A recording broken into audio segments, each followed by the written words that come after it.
The second Joker film might be messy, maybe the plot drags on a bit and the musical numbers certainly can be jarring.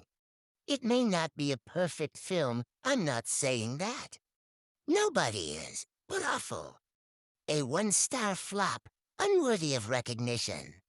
Come on, people. Don't let the loud, thunderous voices of harsh critics cloud your judgment entirely now. Although this sequel doesn't live up to the hype and expectations of the original, that does not necessarily mean Folie Deux is completely unwatchable.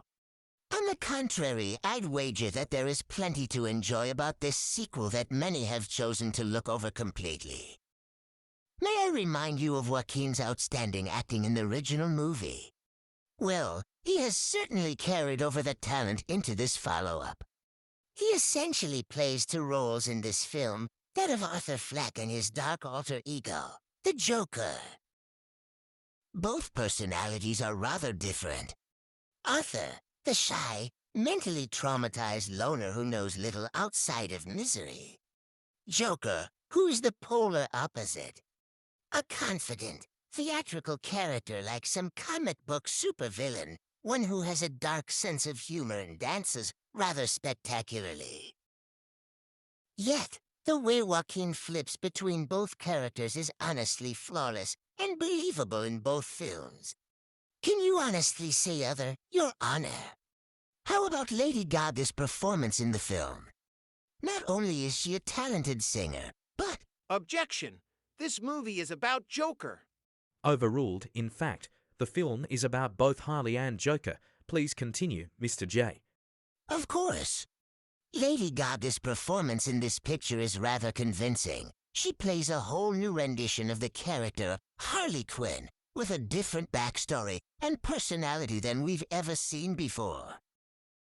This makes her more interesting to learn about in the film, as she isn't who we expect her to be. That also doesn't mean she isn't crazy and fun like the Joker either. Her singing matches his lunatic hallucinations, and the fantasy musical elements really express how imaginative the minds of both lovers are. There are plenty of scenes where the scenery is grim and awful things are happening to Arthur, while whimsical music and singing is being played. This creates a very uncanny and creepy atmosphere to the film where— What is it, Mr. J? I must warn those of you in the jury that I am about to spoil the ending of the movie. I please ask that you turn away from this defense of Joker, Folie Deux right now, if you do not wish the ending to be spoiled. Would that be all, Joker? Yes, Your Honor. Then you may continue.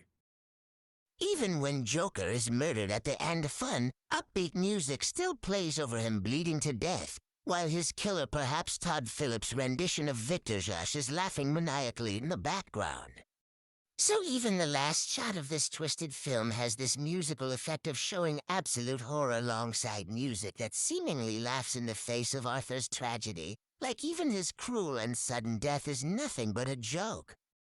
It is a terrifying ending, one that has upset many viewers who wish Joker would have survived.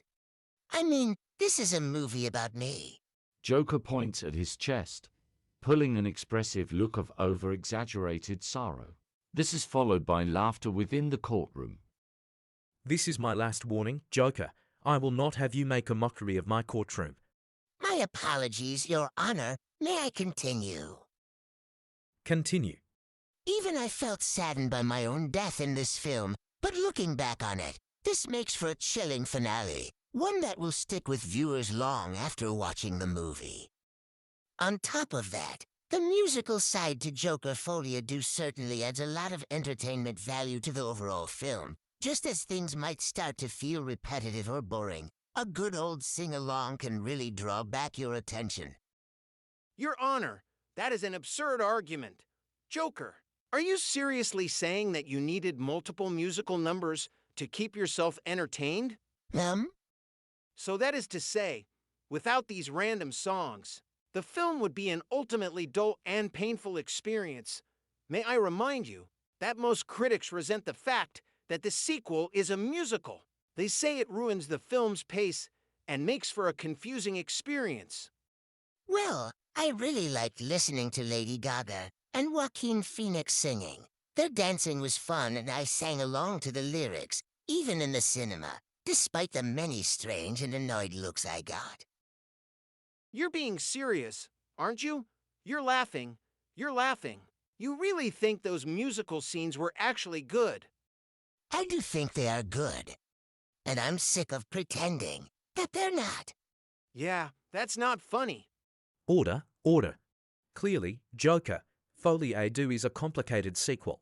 It drops the more dramatic tone of the first film for an almost comical experience, closer to the Batman comics that Joker is based off.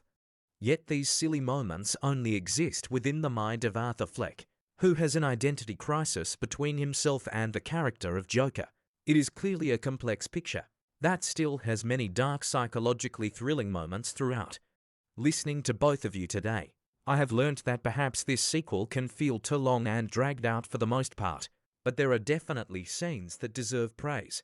Some of these scenes are so strong, they make the film a worthy experience. Yet, perhaps overall it is a very middling movie. Perhaps a 5/10 rating is appropriate for such a mixed movie, unless, of course, you have anything to add, Joker. Joker sighs, looking around the courtroom. The jury are conflicted, but Harley sits nearby in the audience behind him, smiling her crazy cute grin of encouragement. Yes, there is one more thing. There are many background details throughout the film, ones that make for interesting world building. My favorite scene is when Two-Face Harvey here gets half his face blown off during the climax of the film. Objection! I resent the nickname, Two-Face. Overruled. Your Two-Face scene is a cool detail. One only seen in the background of the car bomb scene, perhaps most audience members missed it. Continue, Joker. There are many other background details you can see Wayne Enterprise advertisements and billboards in the city shots of Gotham.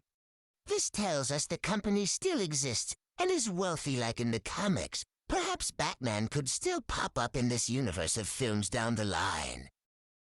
Not to mention how Harley Quinn is pregnant with Arthur Fleck. Perhaps his son will become the Joker Batman must face in the modern day. Many of the inmates at Arkham Asylum act like other Batman villains too.